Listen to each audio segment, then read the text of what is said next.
I don't know about you, but sometimes in my career, I'm given jobs that I really shouldn't be tasked to do. It's not my responsibility.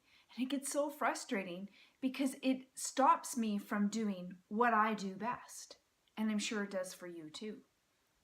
Gordon Tredgold, fast leadership expert, really understands what the goal is of the HR department. And I hope that after you watch this video, that you'll have a better understanding of why employee engagement, it's not your responsibility. It's the responsibility of your leadership team and how you're going to support them. Today I want to talk about a couple of mistakes that we make with employee engagement. And the first one is that employee engagement is not a goal. Practically every company I've worked with over the last 10 years had an employee engagement goal. But employee engagement should not be a goal. It can be a measurement for sure, but it cannot be a goal. The goals have to be revenue, profit, on-time delivery, customer satisfaction. These are the goals that we should be aiming for as departments and companies, not employee engagement.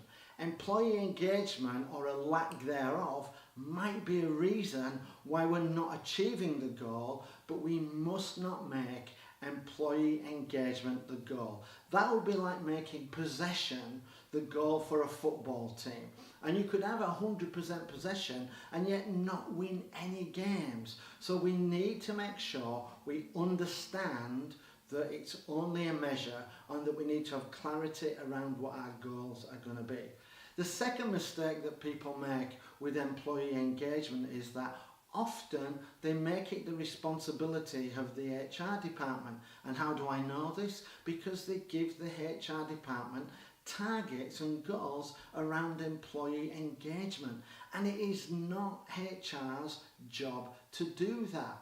HR is involved, but their involvement is in giving the tools and supporting the managers, the leaders of the company, to create engagement. It's a leader's job to engage their team. It's not HR's job, it's a leader's job, and HR should be there to help people create that engagement. So how do we create engagement? Well, coming back to the goals, we need to have clarity around our goals. It's difficult for people to be engaged if they don't know what the goal or the objective is. And if you could explain to them why it's important, that will help increase the engagement further. The second thing that causes people to become disengaged is they do not understand how they are going to be successful. So we need to make sure that they have clarity around what is needed from them and how that will result in success. Because when people can see the goal and understand it and understand how to achieve it, that is going to get them engaged. The next thing we need to do is we need to make sure that they have all of the tools they need to do the job. If they don't have the tools, why should they bother?